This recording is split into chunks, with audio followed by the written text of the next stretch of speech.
While several of the coaching firings or parting of the ways were shocking, and not just the head coaches, while I called it, telling anyone that will listen, I'm kicking myself for not posting a video about it ahead of time, that whichever coach lost that amazing game between the Steelers and Ravens wouldn't be the coach anymore. Looking back on the Ravens' decision to fire John Harbaugh, I believe they will rue the day that they fired him. For starters, I now believe that there must be more to a relationship that reports said has soured between Harbaugh and Lamar Jackson. Where there's smoke, there's fire. But I wish that the owner, Steve Bisciotti, could have found a way to mend fences and keep Harbaugh and Jackson together. Because Jackson wasn't himself this year. When they started 1-5, I did say this isn't looking good for Harbaugh. And that must have been the first time when the owner started thinking about a change too. But then they turned it around. And fast forward to the final game of the season, you can't put how things played out on loop. I was happy for the Steelers and my wife, but I felt for that rookie. It wasn't a chip shot, but I digress.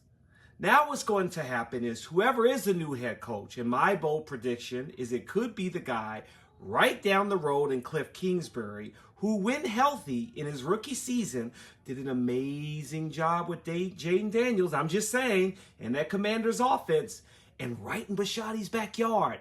That coach will be on the clock, in the actual shadow of Harbaugh, who, before he was even fired, probably had owners with offers at the ready from every team with a vacancy, just waiting to see what would happen. But that coach will be in a race to win the Super Bowl against Harbaugh. He could go further up 95, Harbaugh that is, and coach the G-men and running back Jackson Dart. If you get it, you get it. Or Miami, where after he's done coaching, he can just retire. Or Sin City, where Tom Brady, while on a commercial break from broadcasting a game, puts on his owner's hat and says, let's pick the second coming, Harbaugh, with the number one pick. And then Harbaugh's rolling the dice in Vegas. No matter what, the new Ravens coach has to win in the first 2 years, or they will no longer be the head coach. And on the flip side, don't let Harbaugh win. Can't you just see an AFC championship, or better yet, a Super Bowl where Harbaugh beats his old team? And make Bisciotti and Jackson wonder if both made a mistake thinking that the grass is green on the other side, as I'm sure many of us have at some point in our life. Oh boy, that would sting for the Ravens so much. It would be a disaster.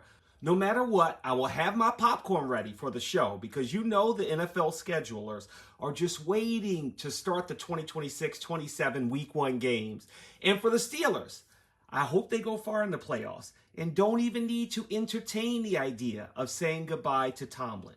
It would be honorable to let Tomlin decide when it's time to go. And the Ravens should have honored Harbaugh in a similar fashion.